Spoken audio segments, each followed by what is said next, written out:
Hello student, welcome to Arian classes. आज हम discuss करने जा रहे हैं जेएनयू बीएससी सेमेस्टर सेकेंड की सब्जेक्ट जियोलॉजी के बारे में, जहाँ फर्स्ट हम डिस्कस करेंगे कि इसका पेपर पैटर्न कैसा रहता है एंड देन हम डिस्कस करेंगे इसकी मॉडल पेपर के बारे में। तो स्टार्ट करते हैं अपनी आज की क्लास। देखो, आपका जो सेकेंड सेम का सिलेबस है जियोलॉजी का, वो किससे रिलेटेड है? Biology of non coordinates. किससे रिलेटेड है? Biology of non coordinates. इसमें आपके पास कितनी यूनिट्स रहती हैं? 5 यूनिट्स। ये जो 5 यूनिट्स है, जिसमें फर्स्ट यूनिट है हमारी जो है पैरामीशियम और साइकोन से रिलेटेड। पैरामीशियम आपकी किस संघ से है? प्रोटोजोआ संघ से। किससे है? प्रोटोजोआ संघ से। फिर बात करें साइकोन से, तो साइकोन जो है पॉरीफेरा संघ से आता है। कौन से संघ से आता है? पॉरीफेरा। फिर नेक्स्ट बात करते हैं हम यूनिट सेकेंड, जिसमें हमें पढ़ना है ओबेलिया एंड फेसियोला के बारे में। ये जो दो है सिलेंटेट्रा संघ से संबंधित है। किससे? सिलेंटेट्रा संघ से। फिर बात करें हम यूनिट थर्ड जो है नेरिस के बारे में पढ़ना, वो किससे रिलेटेड है? संघ एनेलिडा से। किससे? एनेलिडा से, या फिर जिसे क्या कहते हैं? नाइजीरिया। फिर आती है यूनिट 4, जिसमें हमें पढ़ना है पेलेमोन या फिर पाइला के बारे में, जो आपके किस संघ से रिलेटेड है? आर्थ्रोपोडा से। किससे रिलेटेड है? आर्थ्रोपोडा से। फिर बात करें हम अपनी यूनिट 5 जो है एस्टेरियस, जिसे क्या कहते हैं? स्टारफिश। क्या कहते हैं? स्टारफिश। ये किस संघ से संबंधित है? तो ये है इकाइनोडर्मेटा से संबंधित। किससे? इकाइनोडर्मेटा से।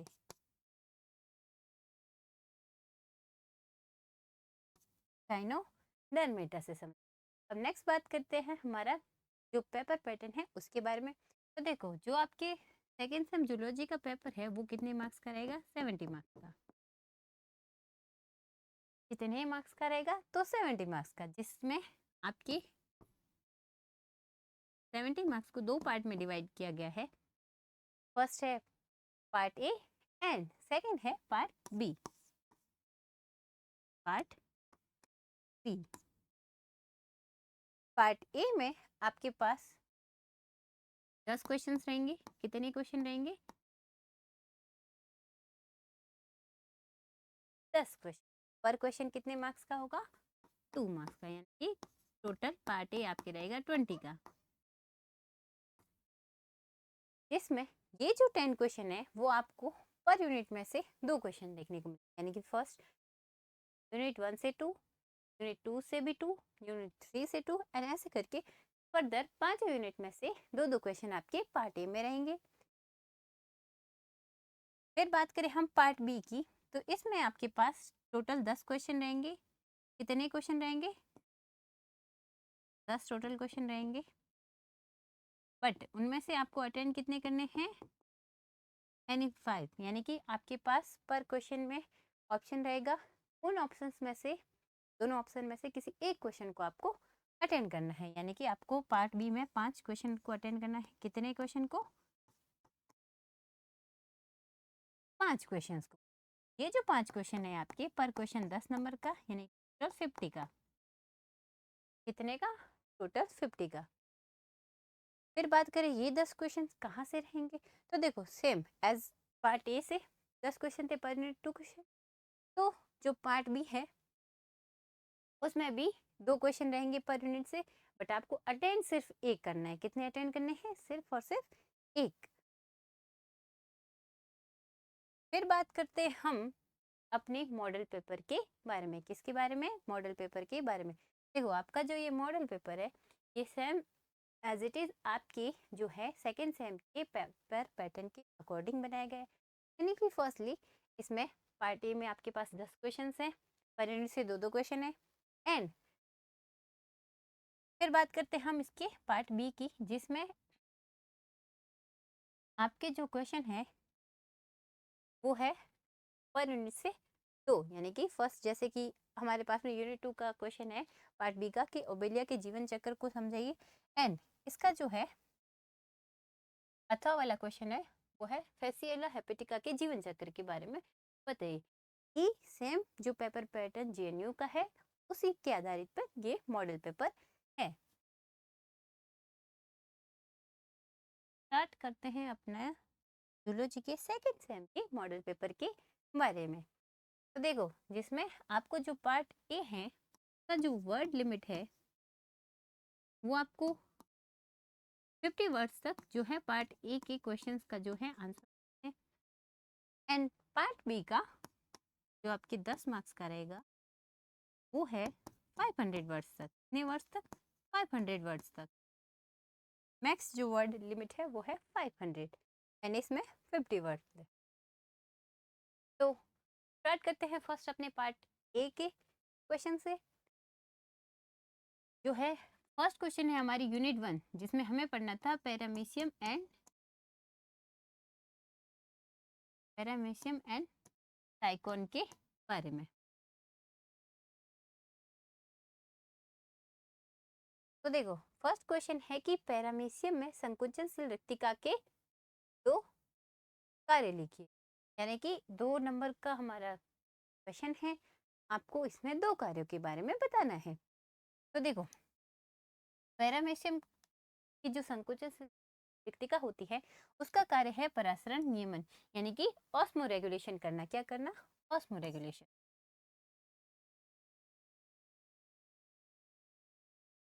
ऑस्मो रेगुलेशन कैसे करती है? तो ये शरीर में एंडोऑस्मोसिस द्वारा प्रवेश करने वाले अतिरिक्त जल को क्या करती है? लगातार बाहर निकाल के जो पैरामीशियम के अंदर है जो जल के संतुलन को बनाए रखती है। कौन बनाए रखती है? संकुचनशील रिक्तिका। सेकेंड, इसके कार्य के बारे में बात करें तो ये क्या करते हैं? एक्सक्रिएशन का काम भी करती है। कौन? संकुचनशील रिक्तिका।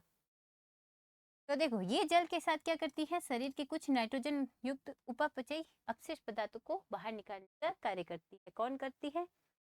तो पैरामीशियम की संकुचनशील रिक्तिका। फिर सेकंड क्वेश्चन है हमारा कि साइकोन में नाल तंत्र के कोई 2 प्रकार निकले हैं। कि साइकोन जो होता है जो किस संघ से है? पॉलीमेरा संघ से। इसके बारे में बताना है। देखो, साइकोन को साइफा भी कहते हैं। क्या कहते हैं? साइफा। आप चाहो तो इसको ऐसे भी बोल सकते हो। तो इसमें जो नाल तंत्र होती है उसकी किन्हीं 2 प्रकारों के आपको बताने हैं नाम। तो देखो, फर्स्ट है इसकी एस्कॉइड नाल तंत्र। क्या है? एस्कॉइड नाल तंत्र ये सबसे सरल प्रकार का नाल तंत्र है जो मुख्य रूप से इसमें पाया जाता है? ल्यूकोसेलेनिया में पाया जाता है। एंड सेकंड है साइकोनोइड नाल तंत्र। क्या है? साइकोनोइड नाल तंत्र ये क्या करती है? साइकोन में पाया जाने वाला तंत्र है जिसमें शरीर भित्ति के वली जो वलन होता है उससे रेडियल नाल और फ्लैजिलेट कक्ष बनते हैं। किसके अंदर? जो साइकोनोइड नाल तंत्र होती है उसके अंदर। तो देखो, ये 2 क्वेश्चन हमारे यूनिट 1 से थे। पर यूनिट से आपको पार्ट ए में 2 क्वेश्चन देखने को मिलेंगे। तो 2 क्वेश्चन है आपके यूनिट 1 से। फिर बात करें हम यूनिट 2 जो किससे रिलेटेड थी? सिलेंट्रेट्रा संघ से। किससे थी? सिलेंट्रेट्रा संघ से, जिसमें हमें बात करनी थी ओबेलिया एंड फेसियोला के बारे में। फर्स्ट क्वेश्चन है हमारा कि ओबेलिया की कॉलोनी में पाए जाने वाले 2 प्रकार के जो है जूओइड्स के नाम बताने हैं। किसके नाम बताने हैं? जूओइड्स के नाम। तो देखो, फर्स्ट है हमारे पास में गैस्ट्रोजोइड्स या फिर जिसे क्या कहते हैं? हाइड्रेंथ। एंड सेकंड है ब्लास्टोजोइड्स या फिर जिसे क्या कहते हैं? गोनेंजियम। क्या कहते हैं? गोनेंजियम। इसका कार्य क्या है? तो देखो, जो गैस्ट्रोजोइड होती है ये मुख और टेंटिकल्स युक्त पोषण का कार्य करती है। एंड जो हमारी ब्लास्टोजोइड्स होती है ये क्या करती है? अलैंगिक मुकुलन द्वारा मेड्यूसा जो कलिकाएं होती है उनके निर्माण में किस कौन निर्माण करता है? तो निर्माण करती है ब्लास्टोजोइड्स। जो जोइड्स होते हैं वो कैसे होते हैं? फर्स्टली ये बेलनाकार होते हैं एंड जो कि इसमें हेल्प करते हैं अलैंगिक जलन जो होता है उसके द्वारा मेड्यूसा कलिकाएं बनाने के अंदर। फिर इसका जो यूनिट 2 का दूसरा क्वेश्चन है कि फेसियोला के जीवन चक्र में पाए जाने वाले 2 लार्वा के नाम बताइए। तो देखो, फर्स्ट है मेरासीडियम लार्वा एंड सेकंड है सर्केरिया लार्वा। जो मेरासीडियम लार्वा होता है ये कैसा होता है, तो ये अंडों से निकलने वाला प्रथम और पक्षमाभिक युक्त क्या है, स्वतंत्र तैरने वाला लार्वा है, यानी जिसमें गति करने के लिए क्या होते हैं, पक्षमाभ पाए जाते हैं। सेकंड है सर्केरिया लार्वा। तो ये क्या होता है, ये घोंगे से बाहर निकलने वाली टेडपोल जैसी पूंछ युक्त लार्वा अवस्था है। कौन सी, सर्केरिया लार्वा। फिर नेक्स्ट हम बात करें यूनिट 3 की, जिसमें आपको बताना है कि नेरिस में जो पैरापोडिया होती है उसकी संरचना क्या कार्य करती है। इसके अंतर्गत नेरिस में देखो, यूनिट 3 है जो हमारी किससे रिलेटेड है, एनेलिडा से। किससे रिलेटेड है, एनेलिडा से। हमें बताना है कि पैरापोडिया क्या कार्य करती है। तो देखो, पैरापोडिया जो होते हैं मुख्य कार्य क्या करते हैं, गमन में यानी कि लोकोमोशन में। यह इसमें उपस्थित जो काइटिन की सेटी सतह होती है उसको पकड़ के रेंगने और तैरने में सहायता करते हैं। कौन, पैरापोडिया। इसके अतिरिक्त ये क्या करते हैं, बहुत ज़्यादा संवेदनशील होते हैं, तो गैस विनिमय में भी हेल्प करते हैं। कौन से, पैरापोडिया।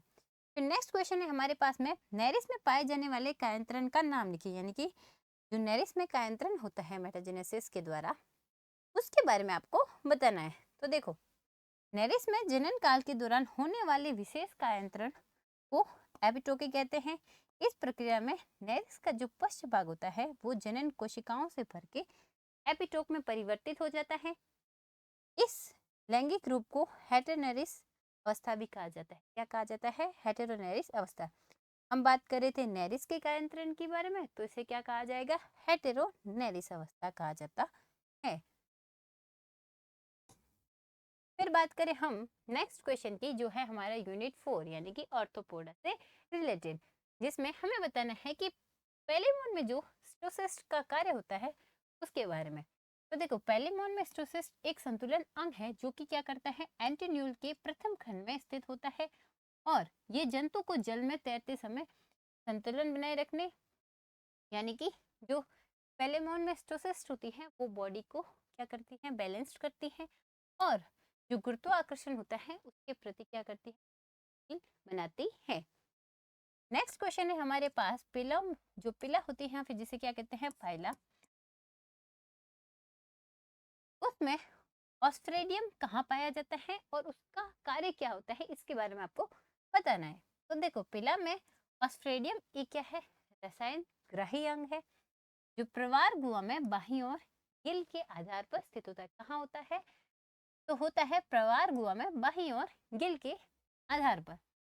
और ये क्या कार्य करते हैं, तो ऑस्ट्रेडियम जो है जब श्वसन की प्रक्रिया हो रही होती है पाइला के अंदर, तो जो जल आता है उसमें उसकी रासायनिक प्रकृति और उसकी गुणवत्ता की जांच करने का कार्य करती है। कौन करती है, तो ऑस्ट्रेडियम करती है। फिर नेक्स्ट बात करें हम अपनी यूनिट 5, किसकी बात कर रहे हैं, यूनिट 5, जिसमें हमें पढ़ना था इकाइनोडर्मेटा के सदस्य एस्टेरियस के बारे में। इकाइनोडर्मेटा के एस्टेरियस के बारे में। एस्टेरियस को क्या कहते हैं, स्टारफिश। क्या कहते हैं, स्टारफिश की रचना होती है वो स्टार जैसी होती है। तो देखो, ये कह रहा है कि एस्टेरियस में जलवाहिका तंत्र का मुख्य कार्य क्या है, जो इसके अंदर जल पाई जाती है वो क्या काम करती है, इसके बारे में बताओ।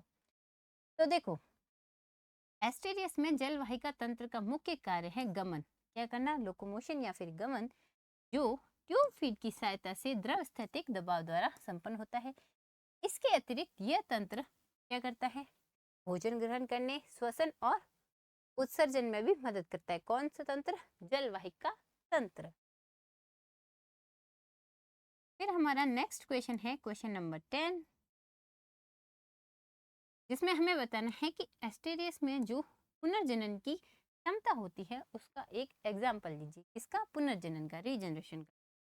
तो देखो, यदि एस्टेरियस की कोई भी भुजा जो कैसी है, केंद्रीय डिस्क के एक छोटे हिस्से से टूट जाए, देखिए एस्टेरियस की कोई भी भुजा जो कैसे होता है, देखिए जनरली ये स्टार शेप का होता है, उस स्टार शेप में से कोई भी एक भुजा जो क्या करती है, केंद्रीय डिस्क के एक छोटे से उसमें, उस भुजा के अंदर केंद्रीय डिस्क होने चाहिए, उसके साथ टूट जाए तो वो जो हिस्सा टूटा है उसी कटी हुई एकल भुजा से कंप्लीटली क्या होता है, सारा मछली विकसित हो जाती है। इसे क्या कहते हैं, कॉमेट फॉर्म। इसे कहते हैं कॉमेट फॉर्म।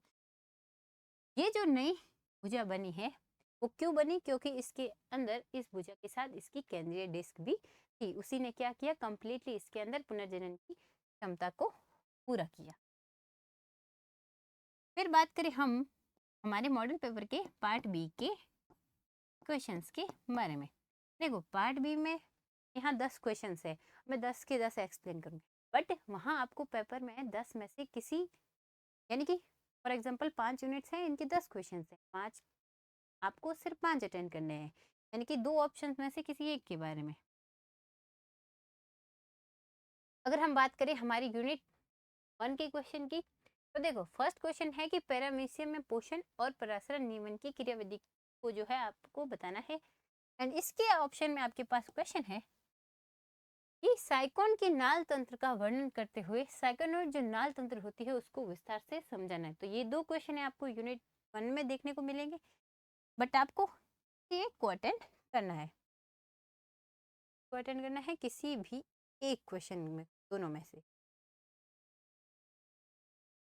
तो देखो फर्स्ट क्वेश्चन है हमारा, पैरामीशियम में पोषण व प्रसरण नियमन की क्रियाविधि का वर्णन कीजिए। फर्स्ट बात करें हम पोषण की। देखो पैरामीशियम जो होता है जनरली इसे क्या कहा जाता है, स्लीपर एनिमल क्यूल। क्या कहते हैं, स्लीपर एनिमल क्यूल। क्यों कहते हैं, क्योंकि इसकी जो शेप होती है वो कैसी होती है, स्लीपर के जैसी होती है, स्लीपर के जैसी। फिर बात करें हम इसके पोषण की। देखो पैरामीशियम में जो है पोषण पूर्ण प्राणी सम होता है। कैसा होता है, होलोजोइक प्रकार का होता है। ये भोजन कैसे ग्रहण करती हैं, इसमें भोजन की जो रिक्तिका होती है उसका निर्माण कैसे होता है, ग्लाइकोलाइसिस क्या होता है, एंड अवशोषण व बहिष्करण कैसे होता है, ये सब हमें कहाँ बताना है, इसकी पोषण की क्रियाविधि के अंदर। तो देखो फर्स्ट हम बात करेंगे भोजन ग्रहण के बारे में। तो देखो जो पेरिस्टोम या फिर ओरल ग्रूव में होते हैं वो क्या करते हैं, सीलिया की गति से जल धारा बनाते हैं। कौन, पेरिस्टोम या फिर ओरल ग्रूव में। इस जल धारा के साथ बैक्टीरिया, छोटे शैवाल और कार्बनिक कण कोशिका मुक्त तथा कोशिका ग्रसनी से होते हुए शरीर के अंदर प्रवेश करते हैं। इसके अंदर भोजन ग्रहण की प्रक्रिया के अंदर। देन बात करें हम भोज्य रिक्तिका का निर्माण किसके बारे में, फूड वैक्यूल के बारे में। इसके बारे में फूड वैक्यूल के, फूड वैक्यूल के बारे में। तो देखो साइटोफेरिंग्स के निचले सिरे पर भोजन और जल एकत्रित होकर एक गोल बूंद के रूप में अलग हो जाते हैं। क्या, भोजन और जल दोनों इकट्ठे होते हैं, बट वो क्या होते हैं, गोल बूंद के रूप में अलग अलग हो जाते हैं, भोजन और जल दोनों, जिसे भोज्य रिक्तिका कहते हैं। ये रिक्तिका क्या करती है, कोशिका द्रव्य में फर्दर आगे मुक्त हो जाती है। फिर बात करें हम साइक्लोसिस की, किसकी, साइक्लोसिस की। तो इसमें भोज्य रिक्तिकाएं कोशिका द्रव्य में एक निश्चित चक्राकार पथ पर घूमती है। फर्स्टली जो हमारी रिक्तिकाएं थी वो कोशिका द्रव्य में मुक्त हो गई, और फर्दर आगे इसमें क्या होता है, जो मुक्त हुई रिक्तिकाएं हैं वो आगे जाकर के कोशिका द्रव्य में एक निश्चित चक्राकार पथ पर घूमती है। इस प्रक्रिया को साइक्लोसिस कहा जाता है। क्या कहा जाता है, साइक्लोसिस कहा जाता है। घूर्णन के दौरान लाइसोसोम से पाचक एंजाइम रिक्तिका में स्रावित होते हैं, जो भोजन का पाचन पहले अम्लीय रूप में करते हैं और बाद में क्षारीय माध्यम में करवाते हैं। कौन, जो लाइसोसोम से जो पाचक एंजाइम स्रावित हुए वो फर्स्ट भोजन को अम्लीय रूप में पाचन करेंगे एंड देन क्षारीय रूप में पाचन करेंगे। फिर बात करें हम इसमें अवशोषण और बहिष्करण की, किसकी, अवशोषण व बहिष्करण की। तो देखो पचा हुआ भोजन विसरण द्वारा कोशिका द्रव्य में अवशोषित कर लिया जाता है और अपचित और अपशिष्ट भोजन कण शरीर के एक निश्चित स्थान पर, जिसे कोशिका वायल या फिर क्या कहा जाता है, गुदा छिद्र कहा जाता है, उसके द्वारा क्या कर देते हैं, उत्सर्जित कर दिए जाते हैं। फिर हमारे जो पार्ट बी का सेकंड था, परासरण नियमन के बारे में वो बताना था। तो देखो परासरण नियमन कैसे होता है। पैरामीशियम कहाँ पाया जाता है, जनरली जो तालाब होते हैं, नदियाँ होती हैं, वो जो मीठे पानी की होते हैं उनके अंदर पाया जाता है, जिसके कारण क्या होता है, अंतःपरासरण। क्या होता है, अंतःपरासरण। तो देखो अंतःपरासरण द्वारा जल निरंतर इसके शरीर में प्रवेश करता रहता है। आंतरिक जल की मात्रा को संतुलित रखने के लिए शरीर में कितनी रिक्तिकाएं पाई जाती हैं, 2। कौन सी, अग्र और पश्च। फिर बात करें हम नेक्स्ट पॉइंट की, तो प्रत्येक संकुचनशील रिक्तिका के चारों ओर 6 से 11 क्या होती है, रेडियल कैनाल होती है। ये जो रेडियल कैनाल होती हैं वो कोशिका द्रव्य से अतिरिक्त जल और तरल अपशिष्ट को एकत्रित कर केंद्रीय रिक्तिका में डाल देती है।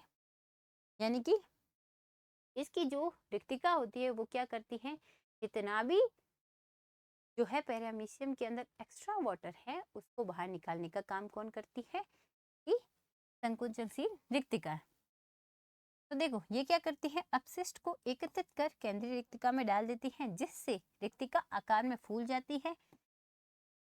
जो आकार में फूली है इस अवस्था को क्या कहेंगे, तो इसको कहेंगे डायस्ट्रोल अवस्था। क्या कहेंगे, डायस्ट्रोल अवस्था। फिर नेक्स्ट पॉइंट की बात करें, तो जब रिक्तिका अपने अधिकतम आकार में पहुंच जाती है तो ये क्या करती है, सिकुड़ करके देह भित्ति पर एक अस्थायी छिद्र के माध्यम से अतिरिक्त जल को शरीर से बाहर निकाल देती है। कौन सी, जो संकुचनशील रिक्तिका के अंदर 6 से 8 जो रेडियल कैनाल पाई जाती है, हम बात करें उनके बारे में। और इसके अंदर जो दोनों रिक्तिकाएं, कौन सी दोनों, तो अग्र और पश्च रिक्तिकाएं, ये एकांतर क्रम में क्या होती है, संकुचित होती है। तो फर्स्ट क्वेश्चन में हमें क्या बताना था, हमें बताना था कि पैरामीशियम में पोषण और परासरण जो नियमन होता है उसके बारे में। फर्स्ट बताना है कि पोषण की क्रियाविधि कैसे होती है, एंड देन आपको बताना है ऑस्मोरेगुलेशन कैसे होता है।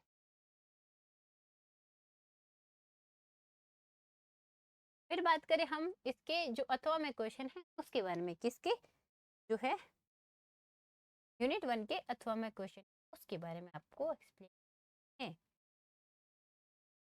तो देखो हमारा क्वेश्चन है कि साइकोन के नाल तंत्र का वर्णन करते हुए जो इसमें साइकोनॉइड नाल तंत्र उसकी प्रक्रिया को कंप्लीटली आपको विस्तार से समझाना है। तो देखो स्पंजों के शरीर में नाल तंत्र या फिर कैनाल सिस्टम जो है एक अत्यंत ही महत्वपूर्ण जल संवहनीय व्यवस्था है। इसके अंदर वाटर कैनाल सिस्टम पाया जाता है, तो पाया जाता है साइकोन। क्या पाया जाता है, वाटर कैनाल सिस्टम। और ये किसका विशिष्ट गुण है, तो ये पोरिफेरा संघ के सदस्यों का विशिष्ट।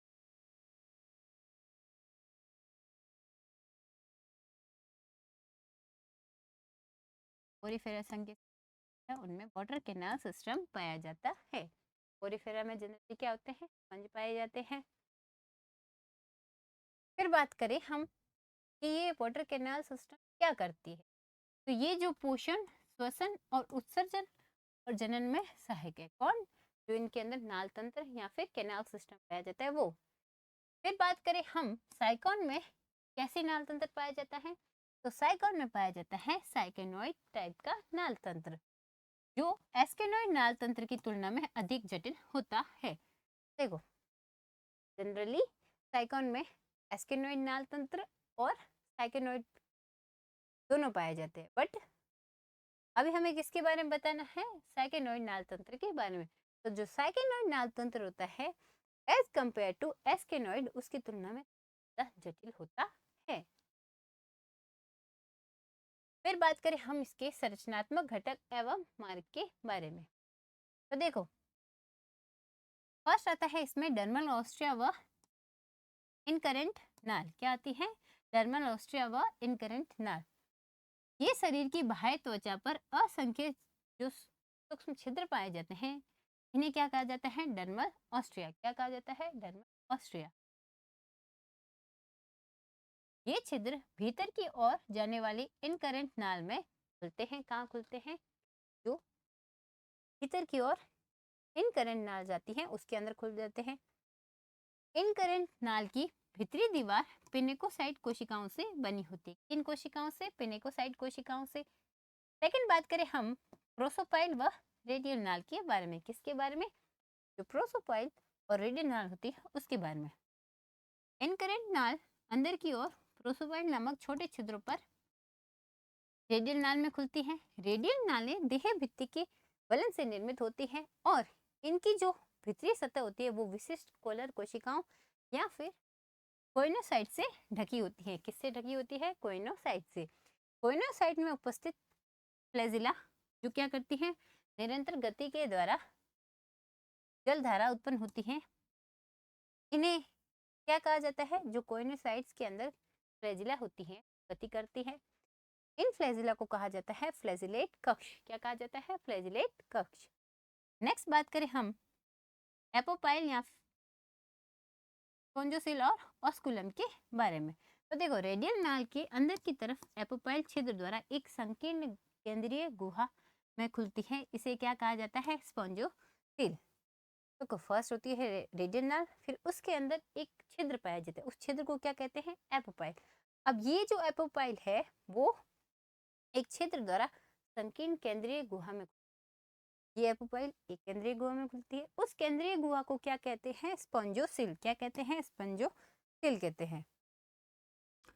साइकोन की स्पंजोसिल में कोइनोसाइट कोशिकाएं नहीं पाई जाती हैं। किसमें? साइकोन की स्पंजोसिल में। यह गुहा अंत में शरीर के शीर्ष पर स्थित एक बड़े छिद्र जिसे क्या कहते हैं? ऑस्कुलम कहते हैं, उसके द्वारा खुल जाती है। अब बात करें हम इसके जो है साइकेनोइड के नाल तंत्र में, जो साइकेनोइड नाल तंत्र होती है उसके पथ के बारे में कि कैसे खुलती है। तो देखो, सबसे पहले जो बाहरी जल होता है वो क्या करता है? डर्मल ऑस्ट्रियस के द्वारा अंदर प्रवेश करता है। देन इनकरेंट नाल के द्वारा जो इसके अंदर प्रोसोपाइल जैसे छोटे छोटे छिद्र होते हैं उसमें खुलती है। फिर इसमें क्या होती है? रेडियल नाल होती है। उस रेडियल नाल में एक छोटा सा छिद्र होता है एपोपाइल, वो फर्दर आगे एक केंद्रीय गुहा में खुलता है, उसे क्या कहते हैं? स्पंजोसिल। क्या कहते हैं? स्पंजोसिल कहते हैं। फिर ये क्या करता है? ऑस्कुलम के द्वारा बाहर खुलते हैं बड़े छिद्र। ऑस्कुलम क्या है? जनरली एक बड़ा छिद्र। एंड देन इसके माध्यम से जितना भी जो जल होता है जो इसके लिए यूजफुल नहीं, वो क्या कर देते हैं? निकाल देते हैं। तो ये क्या था? कर्मिक पथ था किसका? जल प्रवाह का। किसके अंदर होता है? तो साइकेनोइड नाल के अंदर। फिर बात करें हम यूनिट 2 की। किसकी? यूनिट 2 की। तो देखो, यूनिट 2 जो है हमारे पास सिलेंट्रेट्रा से संबंधित थी। किससे रिलेटेड थी? सिलेंट्रेट्रा से। हमें पढ़ना था ओबेलिया एंड फेसियोला के बारे में। किसके बारे में?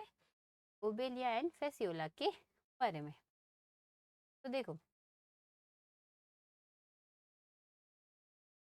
ओबेलिया जो है किस संघ से है? सिलेंट्रेट्रा से। तो ये कह रहा है ओबेलिया सिलेंट्रेटा का एक समुद्री जंतु है। इसके जीवन इतिहास में एक महत्वपूर्ण घटना पाई जाती है जिसे क्या कहते हैं? मेटाजेनेसिस। क्या कहते हैं? मेटाजेनेसिस यानी कि पीढ़ी एकांतरण पाया जाता है। इसमें द्विरूपी अवस्थाएं क्रमश एक के बाद एक चक्र में आती है। किस में आती है? ओबेलिया के अंदर। फिर बात करते हम ओबेलिया के अंदर जो है मेटाजेनेसिस या फिर पीढ़ी एकांतरण कैसे होता है उसके बारे में। एकांतरण,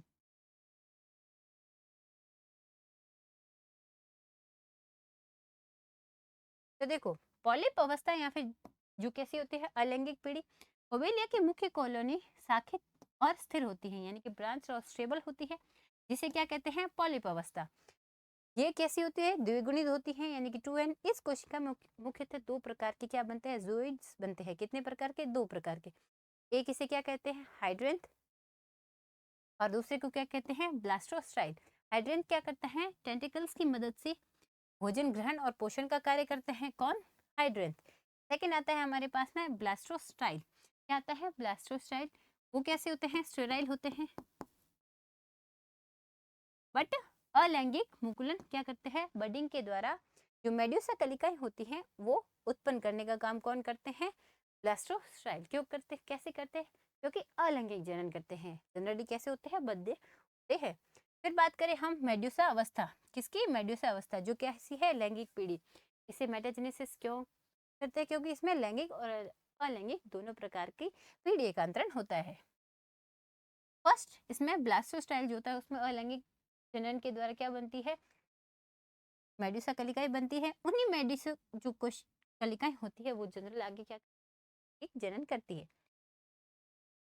तो देखो, जो ब्लास्टोस्टाइल से मुक्त होकर के छतरी के आकार की मेड्यूसा अवस्था बनाती है कौन? मेड्यूसा कलिकाएं। क्या करती है? मेड्यूसा कलिकाएं जो होती है वो ब्लास्टोस्टाइल से मुक्त होकर के छतरी के आकार की मेड्यूसा अवस्था बनाती है। मेड्यूसा जल में स्वतंत्र रूप से तैरने वाली द्विगुणित संरचना है। कौन? मेड्यूसा। ये कैसी होती है? एक लिंगी होती है, अर्थात नर और मादा इसमें अलग अलग होते हैं। इसमें 4 रेडियल नालों पर क्या होते हैं? गोनेड्स स्थिर होते हैं, जो क्या करते हैं? प्रोसेस या फिर असूत्री विभाजन के द्वारा अगुणित युग्मक की गैमेट बनाते हैं। कैसा होगा? या तो वो अंडा होगा या फिर स्पर्म होगा। असूत्री विभाजन के द्वारा ये गैमेट को क्या कहाँ मुक्त करती है? तो जल के अंदर मुक्त कर देती है। फिर बात करें हम निषेचन और लार्वा विकास के बारे में। तो देखो, समुद्री जल में अंडों और शुक्राणुओं के मिलने से जो इसमें मियोसिस के द्वारा गैमेट्स जो जल में मुक्त किए वो फर्दर आगे, जो इतना सारा जल होता है उसमें कुछ इसमें स्पर्म होते हैं, कुछ इसमें ओवम होते हैं, तो वो क्या होते हैं? जब मिल जाते हैं तो इसमें फर्टिलाइजेशन होता है। तो देखो, समुद्री जल में अंडों और शुक्राणु के मिलने से बाह्य निषेचन होता है और क्या बनता है? द्विगुणित युग्मनज का निर्माण होता है। युग्मनज में विदलन के पश्चात एक मुक्त तैरने वाला सिलिएटेड या फिर पक्षमाभि युक्त प्लेनुला लार्वा विकसित होता है। कौन सा? प्लेनुला लार्वा विकसित होता है। ये लार्वा कुछ समय तैरने के बाद किसी ठोस आधार से क्या होता है? चिपक जाता है और कायांतरित होकर के पुनः एक नई अलैंगिक पॉलिप कॉलोनी का जन्म देता है। कौन? जो इसके अंदर प्लेनुला लार्वा होता है वो। फिर क्या होता है? तो देखो, फर्स्ट इसमें क्या हुआ कि पॉलिप अवस्था थी। पॉलिप अवस्था में इसमें क्या हुए? 2 टाइप के क्या बने? ज़ोइड बने। उन 2 टाइप में हमारे पास में जो ब्लास्टोस्टाइल था उसमें अलैंगिक जनन हुआ तो क्या बनी? मेड्यूसा कलिकाएं बनी। अब जो मेड्यूसा कलिकाएं थी वो क्या होती है? ब्लास्टोस्टाइल से मुक्त हो जाती है और जल में स्वतंत्र रूप से तैर करके एक द्विगुणित संरचना बनाती है, यानी कि जिसमें मेल एंड फीमेल दोनों अलग अलग हो। देन ये क्या करती है? ये जो नर और मादा होते हैं अलग होते हैं। इनके अंदर क्या होती है? रेडियल्स नाल होती है, उन पर जो गोनेट्स होते हैं वो स्थित होते हैं। वो फर्दर आगे मियोसिस के द्वारा जो है हैप्लॉइड गैमेट्स का निर्माण करते हैं और उन्हें जल में मुक्त कर देते हैं। जब जल में मुक्त किया तो फर्दर ये इन फ्यूचर जो इसमें ओवम एंड एग, ओवम या फिर एग जो था वो किससे निषेचित होता है? तो स्पर्म के मिलने से निषेचन होता है और देन वो बनाते हैं द्विगुणित युग्मनज या फिर जिसे क्या कहते हैं? जाइगोट। इसके बाद जाइगोट में क्या होता है? क्लीवेज होता है। उससे एक मुक्त तैरने वाला पक्षमाभि युक्त प्लेनुलर लार्वा जो होता है वो विकसित होता है। ये लार्वा मैच्योर होने के बाद, परिपक्व होने के बाद किसी आधार से चिपक जाता है एंड देन वापस इसमें क्या होता है? कायांतरित होता है और क्या बनती है? एक नई लैंगिक पॉलिप कॉलोनी बनती है। यानी कि देखो, पहले पॉलिप से क्या हुआ? मेड्यूसा कलिकाएं। फिर इसमें क्या हुआ? जो लैंगिक अवस्था थी यानी किससे हुई? मेड्यूसा अवस्था, वो कंप्लीट हुई। अब मेड्यूसा अवस्था जब परिपक्व हो गई तो वापस किसमें बदल गई? पॉलिप कॉलोनी में जन्म दे दी। यानी कि दोनों के अंदर जो है पीढ़ी एकांतरण चलता रहता है, अलैंगिक से लैंगिक, लैंगिक से पुनः अलैंगिक अवस्था। फिर ये कह रही है कि इसका निष्कर्ष इस प्रकार ओबेलियो में अलैंगिक रूप से क्या होती है? पॉलिप मुकुलन के द्वारा लैंगिक रूप कैसे? मेड्यूसा जो कलिकाएं होती हैं वो मेडुसा अवस्था को जन्म देती है और लैंगिक रूप से युग्मकों द्वारा पुनः क्या होती है, अलैंगिक रूप का निर्माण करते हैं।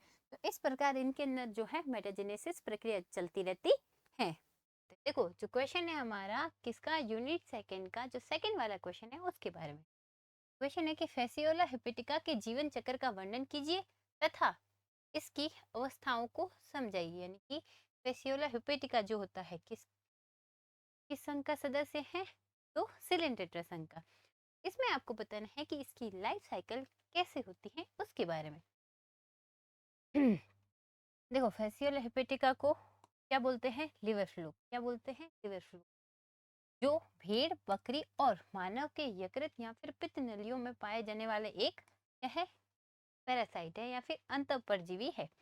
इसका जो लाइफ साइकिल होता है वो कैसा होता है, जटिल होता है और जो कि दो पोषियों में पूर्ण होता है। इसमें कितने होस्ट होते हैं, दो होस्ट इसके लाइफ साइकिल के लिए। तो फेसियोला हेपेटिका या फिर जिसे क्या कहते हैं, लिवर फ्लूइड के अंदर, यानी कि जो इसका लाइफ साइकिल होता है या फिर जीवन चक्र उसे कैसा होता है, डायजेनेटिक। इसका जो प्राइमरी होस्ट होता है, क्या होता है, प्राइमरी होस्ट, वो किस में होता है, भेड़ या फिर जो कोर्डेट्स होते हैं जंतु उनके अंदर। और जो इसका सेकेंडरी होस्ट होता है वो मीठे जल में, यानी कि मीठे जल के घोंघा होते हैं उनके अंदर, जैसे लैमनिया के अंदर। फिर बात करें हम इसकी जो विकासीय लार्वावस्था होती है उसके बारे में। देखो फर्स्ट इसमें होती है कौन सी, मेरासीडियम लार्वा या फिर जो उसके अंदर अंडकीय प्रवस्था होती है। फिर बात करें हम स्पोरोसिस्ट लार्वा की, देन आती है इसमें रेडिया लार्वा, फोर्थ आती है इसमें सर्केरिया लार्वा एंड फिफ्थ आती है मेटासर्केरिया लार्वा।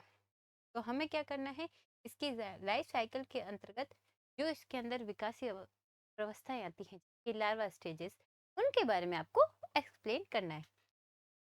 तो देखो फर्स्ट है हमारे पास में मेरासीडियम लार्वा। इसमें क्या होता है कि वयस्क फ्लूक द्वारा, वयस्क फ्लूक कौन सी, लिवर फ्लूक, इनके द्वारा दिए गए निषेचित अंडे जो होस्ट के मल के साथ बाहर आ जाते हैं, उसे नमी और उचित टेम्परेचर मिलने पर 2 सप्ताह में उस अंडे से क्या होता है, फर्स्ट लार्वा निकलता है। उस लार्वा को क्या कहा जाता है, मेरासीडियम। हम किस लार्वा के बारे में बात कर रहे हैं, मेरासीडियम। और ये कैसा होता है, तो ये त्रिकोणीय आकार का पक्षमाभिक युक्त होता है, यानी कि सिलिएटेड होता है, जिसमें गति करने के लिए क्या होती है, पक्षमाभिका पाई जाती है, जो क्या करता है, जल में तैरता है। और ये जीवित रहने के लिए 24 आवर्स के अंदर सेकेंडरी जो उसका होस्ट होता है उसके कोमल उत्तकों को क्या होता है, भेद करके उसके अंदर प्रवेश कर जाता है। कौन सा, मेरासीडियम लार्वा। विद इन 24 आवर्स वो क्या करता है, इसके सेकेंडरी होस्ट में ट्रांसफर हो जाता है।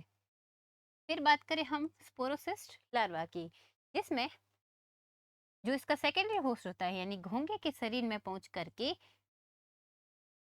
जो मेरासीडियम लार्वा होता है वो अपने रोमक को त्याग देता है और एक गैर गतिशील रोमक, कैसे, जैसे इसमें गति करने के लिए सीलिया जो पाई जाती थी वो इसका त्याग कर देता है। किसके अंतर्गत, तो देखो ये स्पोरोसिस लार्वा में जब जब जो मेरासीडियम लार्वा होता है वो क्या करता है, विद इन 24 आवर्स इसमें चला गया घोंघे के अंदर, जो क्या है इसका सेकेंडरी होस्ट, और वहां जाकर के जो इसकी सिलिएटेड स्ट्रक्चर थी उसमें वो सीलिया को त्याग देता है। एंड जब उसने अपने पक्षमाप का ही त्याग कर दिया तो उसमें गति नहीं रहेगी, तो अब ये कैसा है, गैर गतिशील थैली जैसी संरचना में परिवर्तित हो जाता है, इसलिए इसे क्या कहा जाता है, स्पोरोसिस्ट। इसकी भित्ति जो होती है वो अनेक जनन कोशिकाएं होती है, किसके भीतर होती है, तो स्पोरोसिस्ट के अंदर। फिर बात करें हम थर्ड जो होता है इसके अंदर स्टेज, रीडिया लार्वा, इसके बारे में। तो देखो फर्स्ट हमारे पास में मेरासीडियम लार्वा थी, 24 आवर के अंदर वो घोंघे के अंदर सेकेंडरी होस्ट में चला गया। फिर वो मेरासीडियम लार्वा जो थी उसने अपनी जो है सीलिया का त्याग कर दिया, गैर गतिशील हो गई, तो अब वो किस में कन्वर्ट हो गई, स्पोरोसिस्ट में। स्पोरोसिस्ट के अंदर बहुत सारी क्या है, जनन कोशिका हैं। तो देखो नेक्स्ट है स्पोरोसिस्ट के अंदर जो जनन कोशिकाएं हैं वो विभाजित होकर के इसमें बदल जाती है रीडिया लार्वा में। रीडिया में मुख, ग्रसनी और एक साधारण आंत पाई जाती है। इसके अंदर रेडियल लार्वा के अंदर ये घोंगे के ऊतकों को खा करके पोषण प्राप्त करते हैं। यानी कि जो रेडियल लार्वा होती है, जो जनरली किस में डिवाइड होती है, मुख, ग्रसनी और जनरल एक साधारण आंत में, तो ये अपना पोषण कहाँ से प्राप्त करती है? तो ये किसके अंदर पाई जाती है? घोंगे में। और घोंगे के जो टिश्यू होते हैं उनको खा करके पोषण प्राप्त करते हैं। और स्पोरोसिस्ट की दीवार फटने पर बाहर आता है कौन? जो रेडियल लार्वा होता है। यानी कि रेडियल लार्वा किसके अंदर होता है? स्पोरोसिस्ट के अंदर। जो जनन कोशिकाएं होती हैं वो फर्दर आगे विभाजित होकर रेडियल लार्वा में परिवर्तित हो जाती है। जब स्पोरोसिस्ट की दीवार फट जाती है तो रेडियल लार्वा क्या हो जाता है? बाहर आ जाता है। फिर फोर्थ है हमारे पास में सर्केरिया लार्वा। अनुकूल परिस्थितियों में जो रेडियल लार्वा होता है उसके भीतर की कोशिकाएं विकसित होकर के सर्केरिया लार्वा बनाती है। सर्केरिया का शरीर चपटा होता है। इसमें तैरने के लिए पूंछ पाई जाती है। इसमें मुख्य और अदर क्या होते हैं? होस्टांग भी विकसित हो जाते हैं। ये घोंगे के शरीर को छोड़ करके जल में आ जाते हैं। यानी कि देखो, फर्स्ट था हमारे पास में मिरासीडियम लार्वा। मिरासीडियम लार्वा फर्दर आगे क्या हो गया? घोंगे में गया, वहां जाके किस में बदल गया? स्पोरोसिस्ट में। अब स्पोरोसिस्ट के अंदर जो जनन कोशिकाएं थी वो फर्दर आगे विभाजित हुई तो क्या बना? Radial larva. अब रेडियल लार्वा जो थी उसकी जो कोशिकाएं थी वो क्या हो गई? विभाजित करके विकसित होकर के क्या करती हैं? सर्केरिया लार्वा बनाती हैं। सर्केरिया लार्वा जो होता है उसके अंदर क्या होते हैं? ऑस्ट्रेलिया पाए जाते हैं और ये घोंगे के शरीर से बाहर जाते हैं। यानी कि फर्दर पहले जल में थे, वहां से वापस किसमें गए थे? सेकेंडरी प्राइमरी जो था भेड़ के अंदर पाया जाता है, वहां से ये गए घोंगे में। घोंगे के अंदर आगे इसमें जो है लार्वा का विकास हुआ। यानी कि मेरासीडियम से स्पोरोसिस, स्पोरोसिस से रेडिया, रेडिया से सर्केरिया। तो सर्केरिया अब वापस क्या हो गया? जल में आ गया। नेक्स्ट है मेटासर्केरिया, यानी कि जिसे क्या कहते हैं? संक्रामक अवस्था। इसमें जल में कुछ समय में तैरने के बाद, जल में कब आया? क्योंकि जो सर्केरिया लार्वा अवस्था थी वो घोंगे के शरीर से बाहर आ गई। तो तैरने के बाद सर्केरिया किसी जलीय पौधे या फिर घास की पत्ती पर क्या होते हैं? चिपक जाते हैं। यहाँ पर ये अपनी पूंछ का त्याग कर देते हैं और अपने चारों ओर एक इसकी प्रोटेक्टिव लेयर का स्राव कर लेते हैं। इस अवस्था को क्या कहा जाता है? मेटासर्केरिया। जब कोई भेड़ या फिर अन्य प्राइमरी होस्ट जो होते हैं इन संक्रमित घास की पत्तियों को खाते हैं तो फिर से वो उसकी आंत में पहुंच जाते हैं और इस तरह इसमें फर्दर आगे इसकी जो साइकिल थी वो वापस चलना स्टार्ट हो जाती है। यानी कि जो लार्वा था वो गति करके जल में गया, वह वापस घोंगे के शरीर में प्रवेश किया, वहां से स्पोरोसिस, स्पोरोसिस से रेडिया, रेडिया से सर्केरिया, इन सर्केरिया से आगे मेटासर्केरिया। मेटासर्केरिया कहाँ जमा हुआ? घास की पत्तियों पे। उन घास की पत्तियों को वापस किसने खाया? भेड़ या फिर बकरी ने, जो जनरली इन्हें क्या कहा जाता है? Primary host. अब फर्दर आगे इसी के जो लाइफ साइकिल है कंप्लीटली, जैसे मेरासीडियम लार्वा है, sporocyst, radial larva, cercaria, metacercaria, ये कंटिन्यू वापस चलती रहती है। एंड जो फेसियोला हिपेटिका की जो लाइफ साइकिल है वो ऐसे चलती रहती है। नेक्स्ट बात करें हम अपने यूनिट थर्ड के क्वेश्चंस की। अब हमारी यूनिट थर्ड किससे रिलेटेड थी? एनेलिडा से। किससे रिलेटेड थी? एनेलिडा से। तो यूनिट थर्ड में हमारे पास में जो फर्स्ट क्वेश्चन है वो है नेरिस के पाचन तंत्र एवं रक्तवाहिका तंत्र को विस्तार से आपको समझाना है। तो देखो, ये कह रहा है कि नेरिस संघ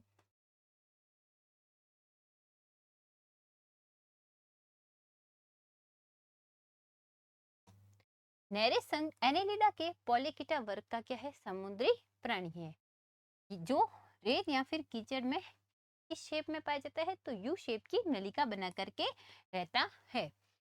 अब हमें क्या बताना है इसके अंदर? एक तो डाइजेस्टिव सिस्टम एंड एक जो इसके अंदर है ब्लड वेस्कुलर सिस्टम, इसको समझाना है आपको। तो फर्स्ट हम पढ़ते हैं इसके डाइजेस्टिव सिस्टम के बारे में। तो देखो, नेरिस की आहारनाल सीधी, पूर्ण और मुख से शुरू होकर के गुदा तक फैली रहती है और जो कितने पार्ट में डिवाइडेड होती है? दो में। फर्स्ट होती है मुख और बकल गुहा एंड सेकंड होती है रसनी आमाशय और आंत। तो देखो फर्स्ट होती है मुख बक्कल गुहा। मुख्य शरीर के अग्र सिरे पर पेरिस्टोनियम भाग पर स्थित होता है। यानी कि नेरिस का जो मुख होता है वो शरीर के अग्र सिरे पर पेरिस्टोमियम भाग पर स्थित होता है, जो कहाँ खुलता है, बकल गुहा में। बकल गुहा के पीछे एक पेशीय और संकुचनशील क्या होती है, ग्रसनी या फिर फेरिंग्स होती है। ग्रसनी की भीतरी सतह पर छोटे काइटिन के दांत, जिन्हें क्या कहा जाता है, डेंटिकल्स, और अग्र सिरे पर एक जोड़ी काले और मजबूत काइटिन के जौ पाए जाते हैं। किसके अंदर, नेरिस के अंदर। शिकार पकड़ने के लिए ये क्या करते हैं, ग्रसनी को शरीर से बाहर निकालते हैं और फिर उससे क्या करते हैं, शिकार को पकड़ लेते हैं। फर्दर आगे इनका क्या होता है, पाचन क्रिया चलती है। इससे क्या प्रूफ होता है कि नेरिस जो है क्या है, एक मांसपेशी नॉन कोऑर्डिनेट है। फिर नेक्स्ट बात करें हम इसके ग्रास नली, अमाशय और आंत की। तो ग्रसनी पीछे एक छोटी ग्रास नली में खुलती है। ग्रसनी होती है जिसके थ्रू शरीर से शिकार को पकड़ते हैं और बाहर निकालते हैं। वो फर्दर आगे चल करके एक छोटी ग्रास नली में खुलती है, जिसमें एक जोड़ी पाचक रस स्रावित वाली ग्रास नलियां खुलती है। इसके बाद जो आहार नाल होती है वो सीधे आमाशय आंत के रूप में पीछे बढ़ती है। हाँ, एंजाइमों द्वारा बाह्य कोशिकीय पाचन और पोषक तत्वों का अवशोषण होता है। अंत में जो इसमें मलाशय शरीर के अंतिम खंड पर स्थित होकर के जो जितना भी इसमें अपशिष्ट है वो क्या हो जाता है, बाहर निकल जाता है। फिर सेकंड बात करें हम वेस्कुलर सिस्टम की। किसकी, वेस्कुलर सिस्टम की। किसमें, नेरिस के अंदर। तो देखो नेरिस में एक बंद प्रकार का परिसंचय, यानी कि जो क्लोज सर्कुलेटरी सिस्टम पाया जाता है। अर्थात जो रक्त होगा वो हमेशा कैसा होगा, बंद नलिकाओं में बहता है। नेरिस के जो ब्लड का कलर होता है वो रेड होता है, क्योंकि इसमें क्या होता है, हीमोग्लोबिन प्लाज्मा के अंदर घुला हुआ होता है। इसीलिए इनका रक्त कैसा दिखाई देता है, लाल रंग का। फिर बात करें हम इसमें आगे मुख्य वाहिकाओं के बारे में। किसके, रक्त वाहिका तंत्र हम पढ़ रहे थे, नेरिस का।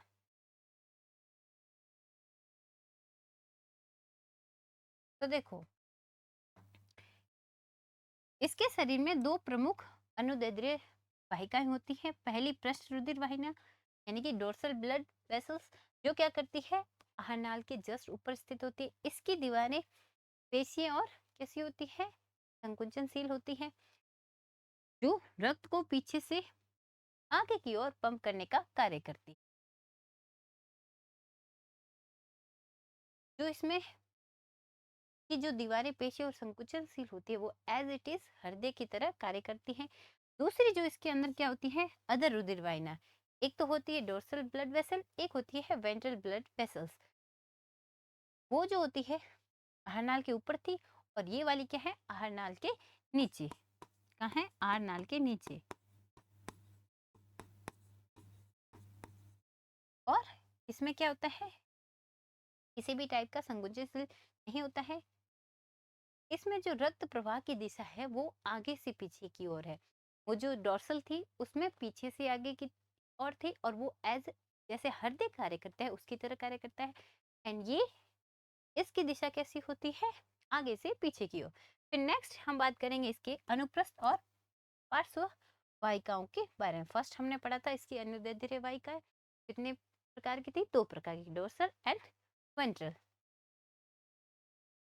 शरीर के प्रत्येक खंड में पृष्ठ और आधार वाहिकाओं को जोड़ने वाली जो इसकी अनुप्रस्थ संयोजी वाहिकाएं होती है,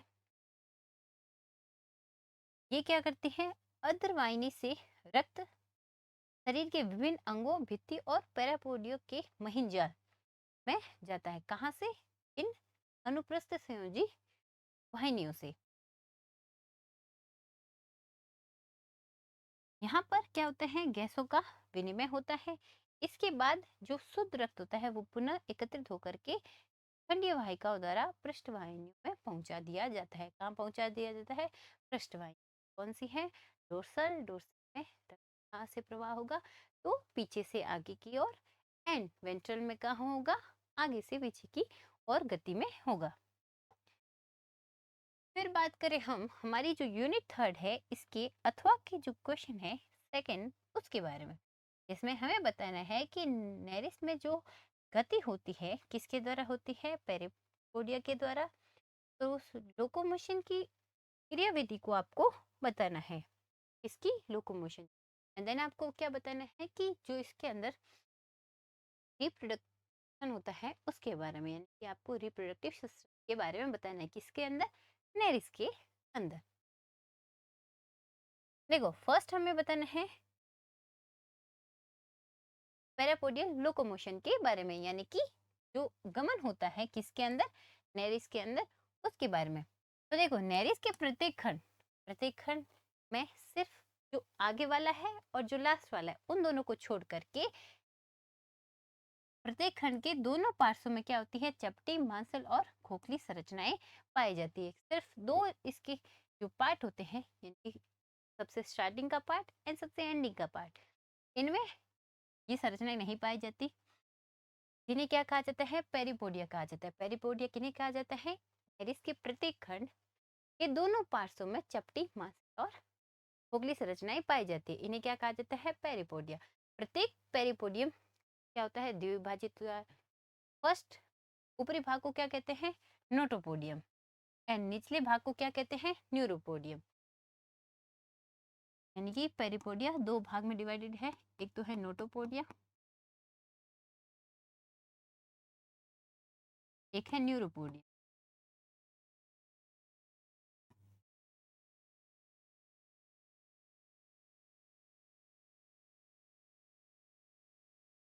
दोनों पाली के सिरों पर क्या होते हैं, संवेदी सिरस पाए जाते हैं, किनके, नोटोपोडियम और न्यूरोपोडियम के ऊपर। इन प्रत्येक पाली के भीतर क्या होती है, काइटिन की बनी सुई जैसी संरचनाओं के गुच्छे होते हैं, जिन्हें क्या कहते हैं, सीटा या फिर सेटी कहते हैं। पेरिपोडियम के भीतर एक मोटी सुदृढ़ काइटिन की छड़ बनी होती है, जिसे क्या कहते हैं, एसिकुला। क्या कहते हैं, एसिकुला। एसिकुला पेशियों से जुड़ी होती है और पेरिपोडियम को क्या होती है, आंतरिक सहारा देने का काम करती है और साथ में गति प्रदान करती है। कौन, जो इसकी एसिकुला होती है वो। फिर बात करें हम कि इसके अंदर जो है पेरिपोडियम के द्वारा गति कैसे होती है उसके बारे में। तो देखो नेरिस के अंदर जो गमन है वो दो प्रकार से होता है। दो कौन से, एक तो होता है रेंग करके इसमें गति, और एक होती है स्विमिंग या फिर तैर करके जो गति होती है वो। फिर कह रहा है कि गमन के समय शरीर की अनुदैर्ध्य पेशियों के कर्मिक संकुचन से तरंगे उत्पन्न होती है, जो क्या करती है, पेरापोडियम को पतवार की भांति कार्य करवाते हैं। जब एक और पेरिपोडिया के आगे की ओर बढ़ते हैं, इसे क्या कहते हैं, रिकवरी स्ट्रोक। तो दूसरी ओर पेरिपोडिया क्या होता है, मजबूती से सीटी द्वारा सतह पर क्या करते हैं, गति करते हैं, शरीर को आगे धकेलते हैं। इसे क्या कहा जाता है, इफेक्टिव स्ट्रोक। एक होता है रिकवरी स्ट्रोक, जो क्या करता है, जब दूसरी साइड से पेरिपोडिया आगे बढ़ेगा तो उसको प्रिपेयर करता है। एंड एक होता है इफेक्टिव स्ट्रोक, जो क्या करता है, मजबूती से दूसरी सतह पर शरीर को आगे धकेलता है, उसके द्वारा गति करता है।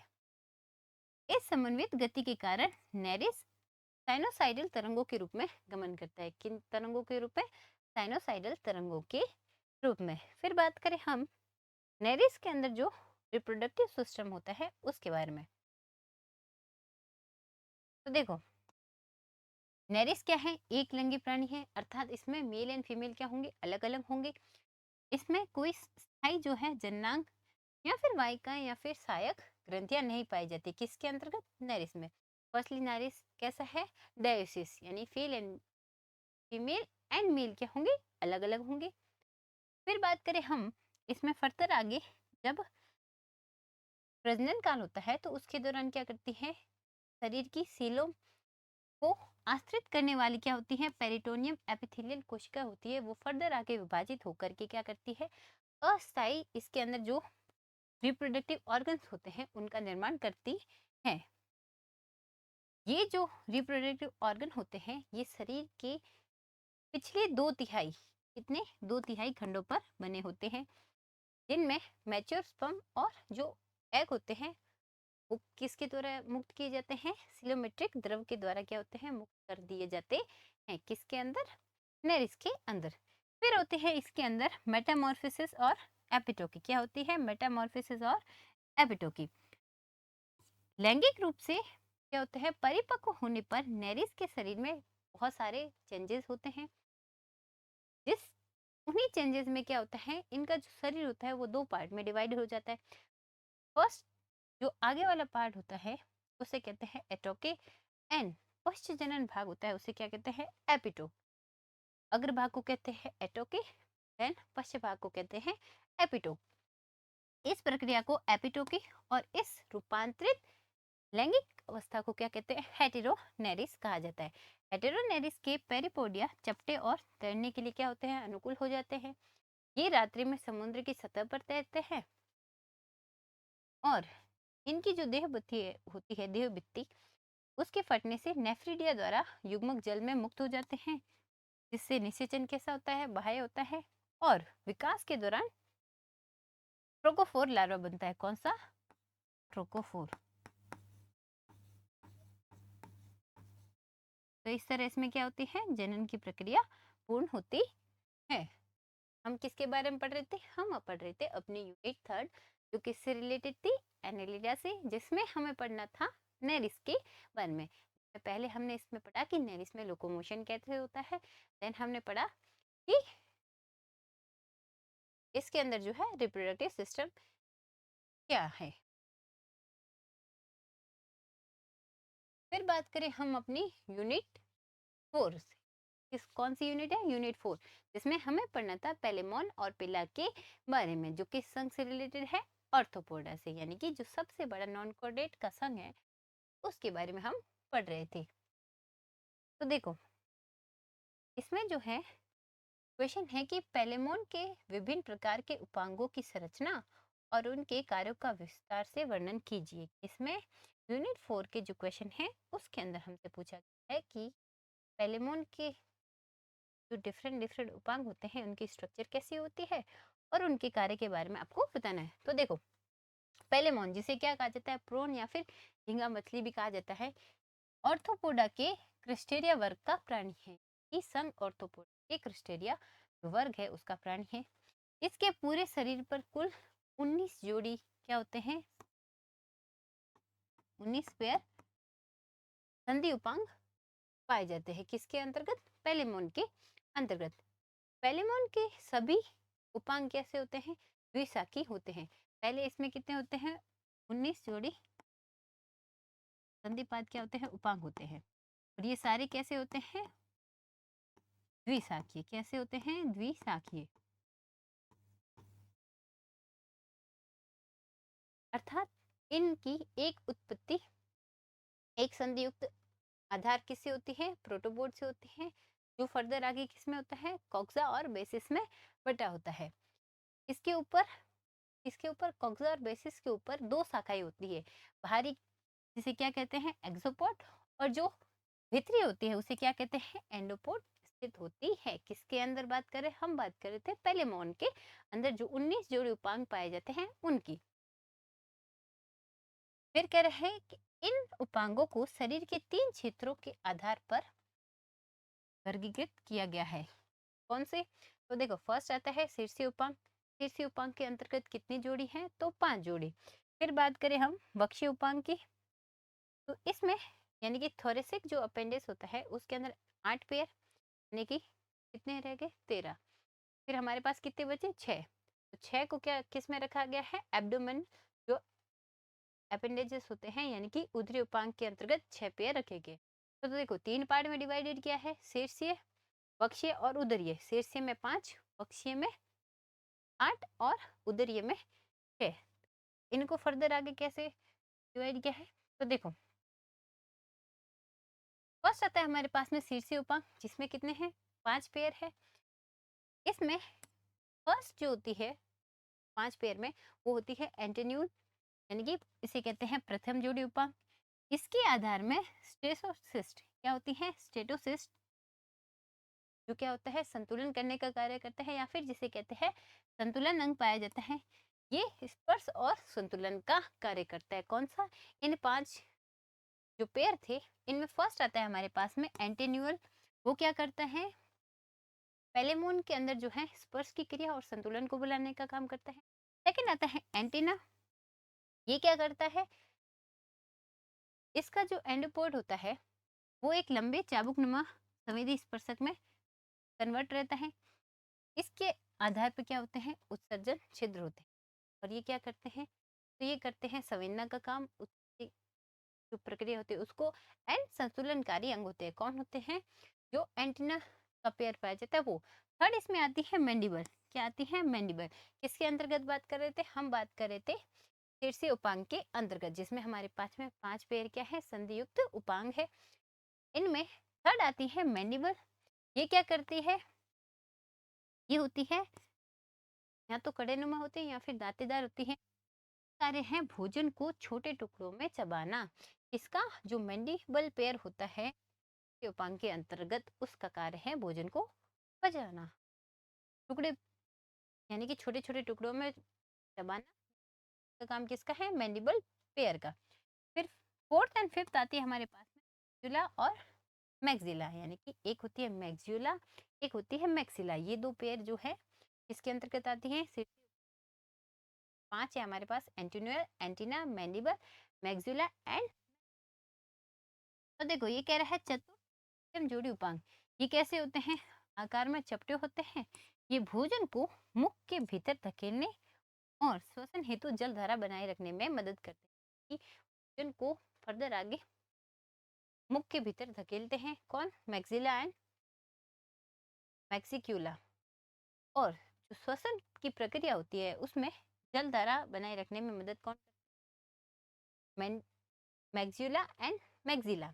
फिर बात करें हम थोरेसिक अपेंडेजेस की। इसकी थोरेसिक अपेंडेज।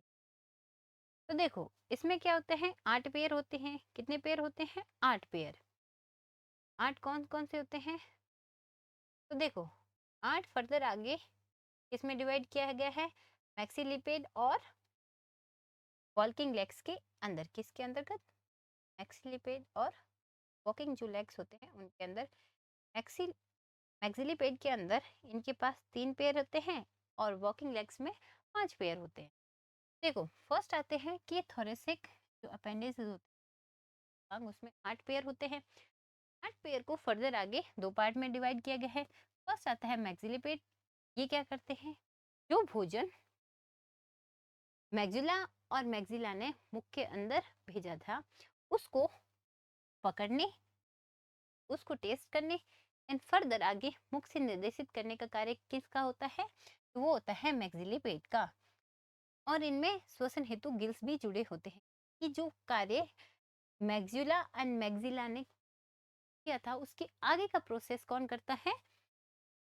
मैक्सिलिपेड। फिर आते हैं वॉकिंग लेग्स। क्या आते हैं? Walking legs. ये कितने होते हैं? 5 पेयर में होते हैं। वॉकिंग लेग्स नाम से ही क्लियर है कि ये क्या करते हैं? चलने के कार्य आते हैं। इनमें जो फर्स्ट की 2 पेयर होते हैं वो क्या करते हैं? चिमटी नुमा संरचना में रूपांतरित होते हैं। इन्हें क्या कहा जाता है? Chelate legs. ये रक्षा करने और भोजन को मजबूती से पकड़ने का कार्य करते हैं। शेष जो इनके अंदर 3 पेयर बचते हैं वो सामान्य पैरों की तरह कार्य करते हैं। फिर बात करें हम उदरीय उपांग की, जिसमें कितने पेयर आते हैं? 6 जोड़ी। जिसे कितने पार्ट में डिवाइड किया है? तो प्लियोपोड या फिर स्विम रेट फर्स्ट, जिसमें कितने होते हैं? 5 पेयर एंड यूरोपोड में होते हैं 1 पेयर। फर्स्ट आता है प्लियोपोड या फिर स्विम रेट। ये क्या करते हैं? पानी में तैरने के लिए पतवार की तरह कार्य करते हैं। और प्रजनन काल में मादा में ये अंडों को पेट से चिपका कर रखने का कार्य करते हैं। यानी कि ब्रूड केयरिंग का कार्य कौन करते हैं? जो लियोपोड होती है वो। फिर बात करें हम यूरोपोड की, तो ये सबसे लास्ट की है। ये कैसे होते हैं? चपटे और चौड़े होते हैं। यूरोपोड उदर के जो अंतिम खंड होते हैं जिसे क्या कहते हैं? टेल्सन, उसके साथ मिल करके एक शक्तिशाली क्या कहते हैं? पूंछ प्रशंसक जिसे टेल फैन बनाते हैं, जिसकी मदद से जो झींगा होता है वो पानी में झटके के साथ पीछे की ओर तैर सकता है। कौन? पेलेमोन या फिर जिसे क्या कहा जाता है? झींगा। फिर बात करें हम इसकी हमारे जो यूनिट 4 है इसके जो अथवा के क्वेश्चन है उसके बारे में।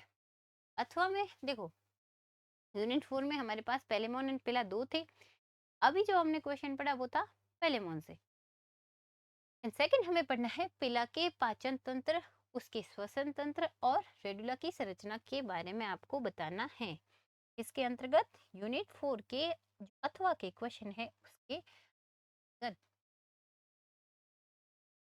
तो देखो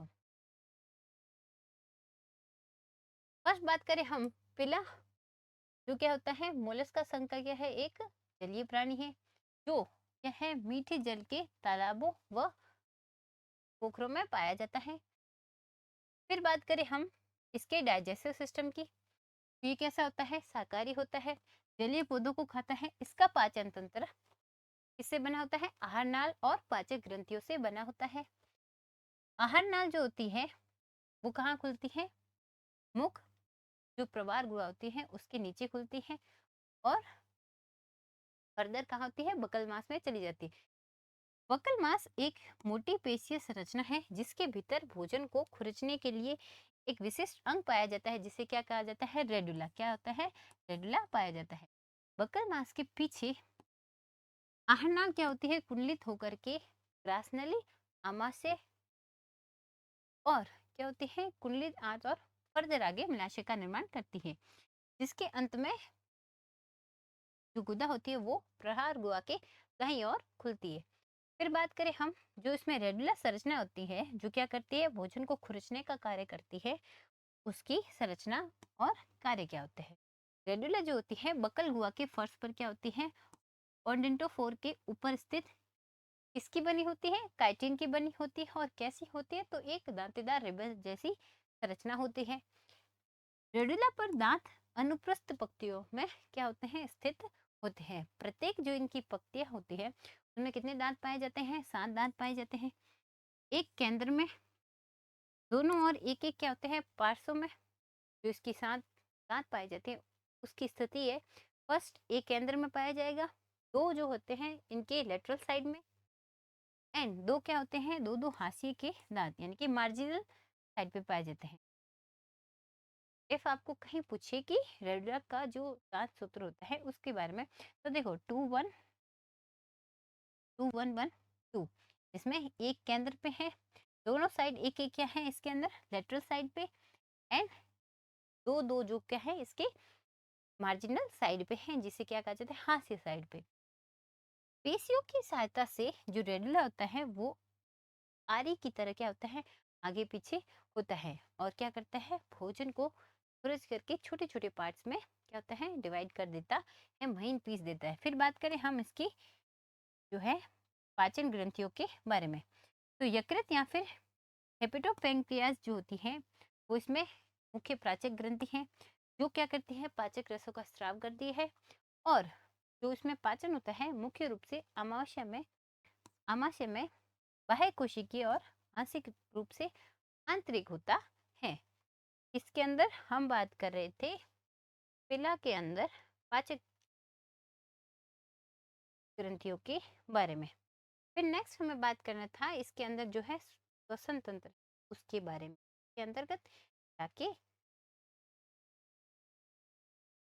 तो देखो पिला एक क्या है, एम्फीबियस प्राणी यानी कि उभय श्वसन प्राणी है, अर्थात ये जल और वायु दोनों मध्य में क्या कर सकता है, श्वसन की प्रक्रिया को कर सकता है। यानी कि डिपेंड ऑन सिचुएशन, अगर जल उपलब्ध है तो जल के अंदर भी कर सकता है, वायु में है तो वायु द्वारा भी क्या कर सकता है, श्वसन कर सकता है। फिर बात करें हम जलीय श्वसन की, किसकी, जलीय श्वसन की। तो देखो जलीय श्वसन कैसे होता है कि जल के भीतर होने पर पिला जो प्रहार गुहा होती है वो क्या होती है, दाई साइड होती है और एक कंगीनुमा गिल या फिर जिसे क्या कहते हैं, टिनिडियम द्वारा क्या करता है, श्वसन करता है। जल बाह्य ओर के न्यूक्ल लोब से प्रहार गुहा में प्रवेश करता है और गिल के आधार पर स्थित इसमें क्या होते हैं, ऑस्फ्रेडियम होते हैं। ये क्या करते हैं, जल की रासायनिक प्रकृति और उसकी शुद्धता की जांच करते हैं। शुद्ध जल को क्या करते हैं, गिल के ऊपर से गुजारते हैं, जहाँ फिर क्या करते हैं, फर्दर आगे गैसों के विनिमय द्वारा श्वसन की प्रक्रिया को कंप्लीट करते हैं। और अगर इसके अंदर क्या है, प्रकृति अशुद्ध है, तो उसे क्या करते हैं, दाईं ओर से निकाल देते हैं। फिर बात करें हम एरियल रेस्पिरेशन की या फिर जो है वायवीय श्वसन की, तो वायवीय श्वसन कब करता है, जब ये क्या होता है, स्थल में होता है या फिर जल की सतह पे होता है। जल के अंदर हो तो इसके अंदर क्या होगा, एक्वाटिक रेस्पिरेशन। एंड अगर ये स्थल पे हो या फिर जल की सतह पे हो तो इसमें क्या होगा, वायवीय श्वसन। कैसे होगा, तो ये कह रहा है कि स्थल या फिर जल की सतह पर आने पर यह हवा से ऑक्सीजन को क्या करता है, ग्रहण करता है।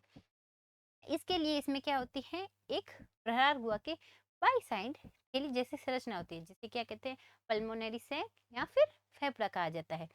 इसका जो छिद्र होता है वो क्या होता है, प्रवार गुहा में खुलता है। जंतु अपने न्यूक्लियर लोब को एक लंबी नली के रूप में फैला करके वायुमंडल से सीधा हवा जो होती है वो पल्मोनरी सैक में भर लेता है, जहां उसकी दीवारों में स्थित जो रक्त वाहिकाएं होती है, ब्लड वेसल्स, वो क्या करती हैं, गैस विनिमय द्वारा जो फर्दर आगे श्वसन की प्रक्रिया होती है उसको कंप्लीट करती है। फिर बात करें हम अपनी यूनिट 5, जिसमें हमें पढ़ना था एस्टेरियस के बारे में, यानी कि स्टारफिश के बारे में। स्टारफिश किससे रिलेटेड है, इकाइनोडर्मिटा से। हम क्या पढ़ रहे थे, हम पढ़ रहे थे सेकेंड सेम जूलॉजी के बारे में, जो आपकी किससे रिलेटेड है, बायोलॉजी ऑफ नॉन कोऑर्डिनेट से, यानी कि आपको पढ़ना था अकशेरुकी जीवाणु, अकशेरुकी जंतुओं के बारे में। तो देखो यूनिट 5 जो है उसमें फर्स्ट क्वेश्चन है हमारे पास में कि एस्टेरियस के जलवाहिका तंत्र ना और उसके कार्य को आपको विस्तार से समझाना है, कि वाटर वेस्कुलर जो सिस्टम पाया जाता है किसके अंतर्गत, एस्टेरियस के अंतर्गत, उसे बताना है। तो देखो जलवाहिका तंत्र या फिर जिसे क्या कहते हैं, एम्बुलेक्रल तंत्र जो होता है, ये किसका विशिष्ट गुण है, इकाइनोडर्मिटा का। एस्टेरियस जिसे क्या कहते हैं, स्टारफिश या फिर तारा मछली, क्या कहते हैं, स्टारफिश या फिर तारा मछली। यह तंत्र सीलोम के रूपांतरण से बनता है और इसके भीतर क्या होता है, एक विशिष्ट जलीय द्रव भरा रहता है। किसके अंतर्गत, जो सीलोम होती है उसके अंदर एक विशिष्ट जलीय द्रव भरा होता है। फिर बात करें हम इसके जलवाहिका तंत्र की, जो कितने पार्ट में डिवाइडेड होता है। तो देखो फर्स्ट आता है हमारे पास में मेड्रोपोराइट। क्या होता है, मेड्रोपोराइट। ये क्या करते हैं, तारा मछली के उपमुख यानी कि एब्रोल तल पर केंद्रीय डिस्क पर स्थित एक गोलाकार और छलनी जैसी छिद्रित प्लेट है। इसमें बहुत सारे क्या होते हैं, छिद्र और वी आकार की खांचे होती हैं, जहां से क्या होता है, जो समुद्री जल होता है इन खांचों में से क्या करता है, अंदर प्रवेश करता है। किसके अंदर, स्टारफिश के अंदर। नेक्स्ट हम बात करें स्टोन कैनाल की, तो इसमें क्या होता है कि जो मेट्रोपोइड होती है, फर्स्टली जहां से जल क्या होता है, स्टारफिश के अंदर प्रवेश करता है। इस मेट्रोपोराइट के नीचे से निकलने वाली एक कैल्शियम युक्त चूनेदार नाल होती है, जिसे क्या कहते हैं, स्टोन कैनाल। ये कैसी होती है, जो एस शेप में होती है। ये जल को नीचे स्थित रिंग कैनाल तक पहुंचाने का काम करती है। तो देखो फर्स्ट रहती है मेट्रोपोराइट, यहाँ से जल अंदर प्रवेश करता है। फिर मेट्रोपोराइट के नीचे क्या होती है, एक एस शेप की क्या होती है, कैनाल होती है, उसे क्या कहते हैं, स्टोन कैनाल। अब ये स्टोन कैनाल क्या करती है, फर्दर आगे जो जल होता है वो क्या कहाँ पहुंचाती है, रिंग कैनाल को।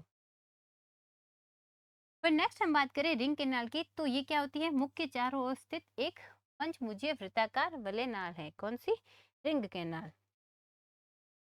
फिर आते हैं इसमें टाइडमैन बॉडीज। ये क्या करती हैं, रिंग कैनाल के आंतरिक किनारे पर 9 छोटी पीले रंग की क्या होती है, ग्रंथिल संरचनाएं जो होती हैं, जुड़ी होती हैं। इन संरचनाओं को कहते हैं टाइडमैन बॉडीज। क्या कहते हैं, टाइडमैन बॉडीज। ये कैसी होती हैं, तो ये रक्त कोशिकाओं जैसी अमीबोसाइड कोशिकाओं का निर्माण करती है। किसके जैसी, जो ब्लड वेसल्स हैं, ब्लड सेल्स, उनके ही जैसी कैसी क्या करती है, एम्बोसाइड का निर्माण करती है, जो जल को छानने का कार्य करती है। कौन, टाइडमैन बॉडीज। फिर बात करें हम इसके अंदर पोलियन वेसिकल की। किसकी? पोलियन वेसिकल की। पोलियन वेसिकल क्या करती है? तो देखो पोलियन वेसिकल कहाँ होती है? तो ये होती है रिंग कैनाल के बाहरी सतह पर। कहाँ होती है? रिंग कैनाल के बाहरी सतह पर थैलियों की संरचना के रूप में रहती है, जो क्या करती है? जल को संचित कर जल के जो वाहिका तंत्र होते हैं उसके भीतर द्रवस्थैतिक दबाव यानी हाइड्रोस्टेटिक प्रेशर को कंट्रोल करने का काम किसका है? पोलियन वेसिकल का। फिर नेक्स्ट आती है रेडियल कैनाल। क्या आती है? Radial canal. ये क्या करती है कि जो हमारे पास में रिंग कैनाल थी उससे 5 टाइप की नाल निकलती है, जो क्या करती है? तारा मछली की 5 भुजाओं की एम्ब्रोलेक्रल खांच। ये जो अंतिम सिरा होता है, लास्ट पॉइंट, वहां तक जाती है। कौन सी? जो रेडियल कैनाल होती है। फिर रेडियल कैनाल जो होती है फर्दर आगे किस में बढ़ जाती है? पार्श्व कैनाल और ट्यूब फीट के अंदर। तो कैसे? तो देख ये कह रही है कि प्रत्येक भुजा में रेडियल कैनाल, ये रेडियल कैनाल कितनी थी? 5 थी। ये कह रहा है कि रेडियल कैनाल से दोनों और एकांतर क्रम में एक छोटी पार्श्व निकली होती है, जिसे क्या कहते हैं? Lateral canal. प्रत्येक पार्श्व नाल एक विशिष्ट ट्यूब फीट में जाकर के क्या होती है? खुलती है।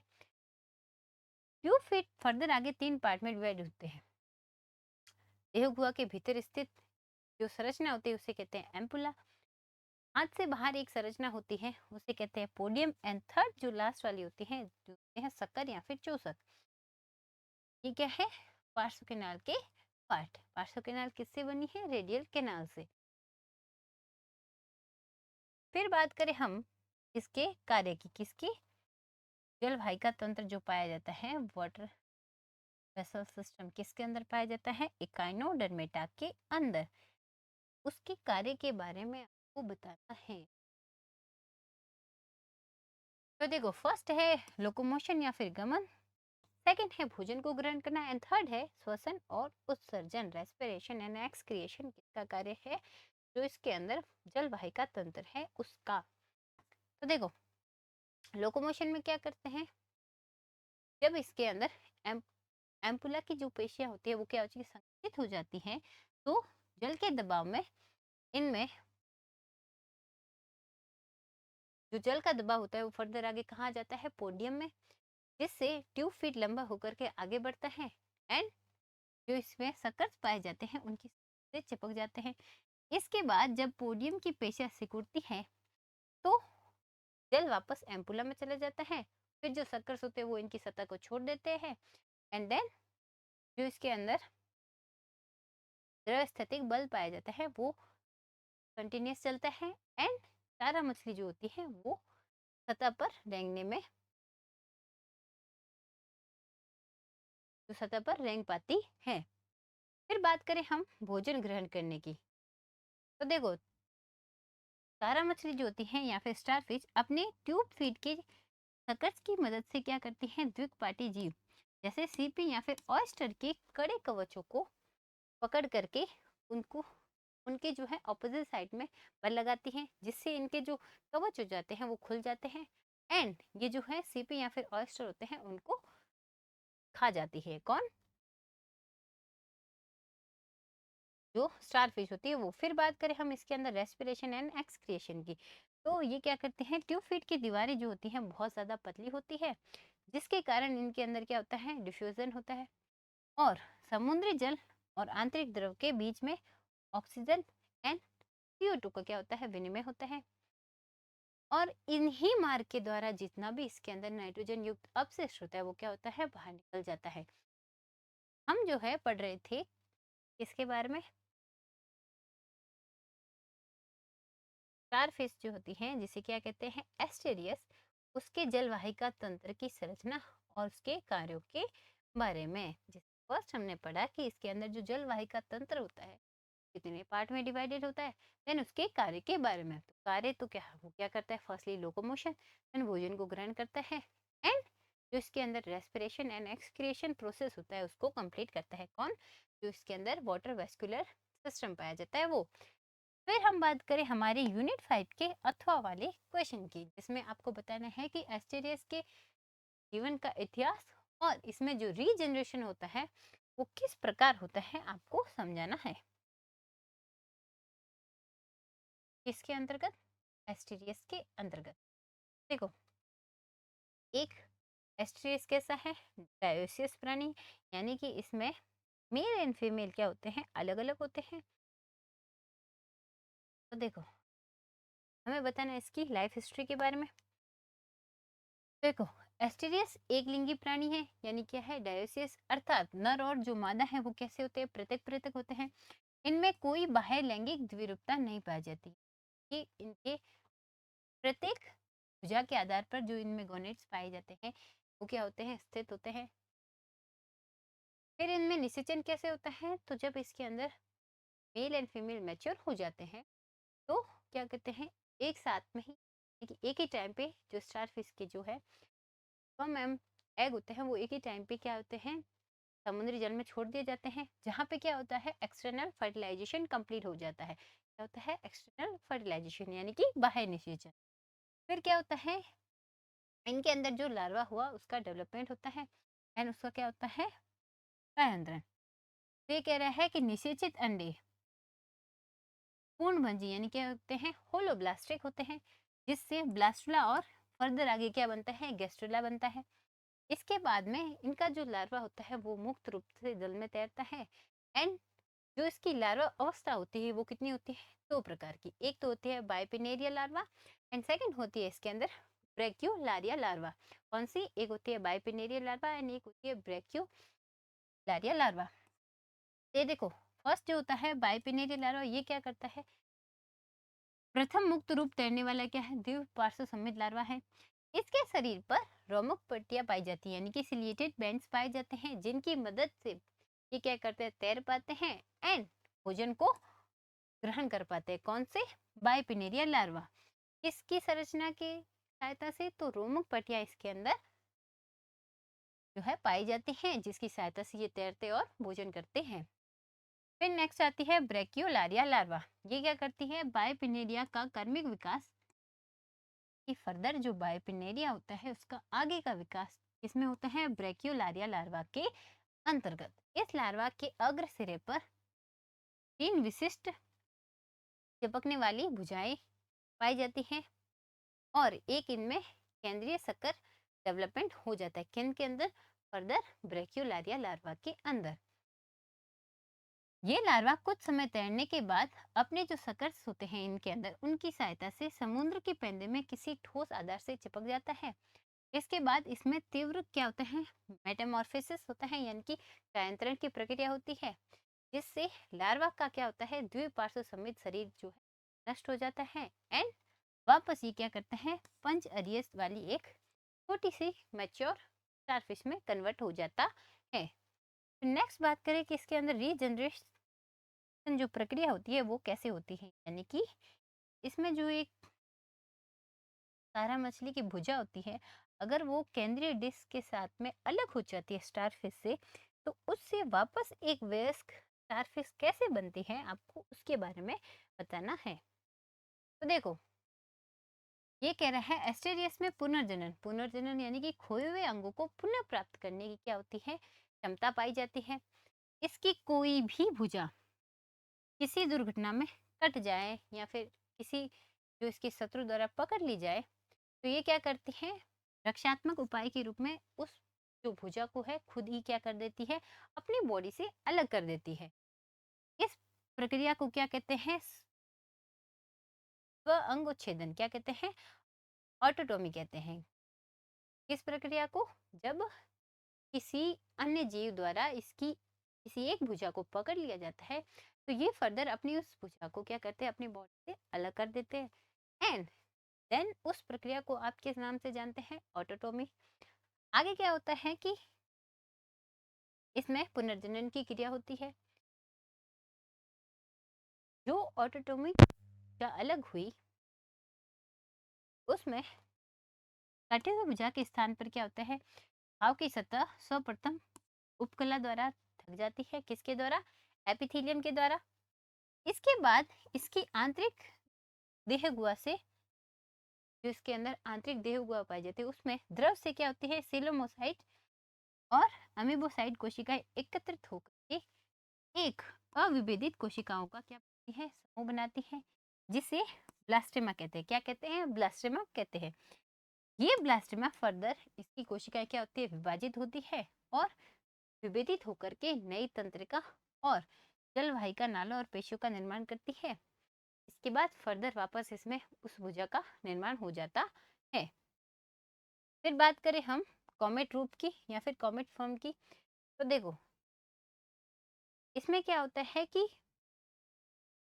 जो तारा मछली की एक भुजा अलग हुई थी, ये कह रहा है कि तारा मछली की केवल एक कटी हुई भुजा के साथ केंद्रीय डिस्क का कम से कम one one by fifth part, sorry 1/3 part, कि एक तिहाई भाग जुड़ा रहता है। तो ऐसी स्थिति में वह अकेली कटी हुई भुजा अपने आधार से शेष जितनी भी इसकी 4 भुजाएं थी उनका क्या करती है, निर्माण कर देती है और वापस इसकी जो जितना भी केंद्रीय शरीर होता है उसको बना लेती है।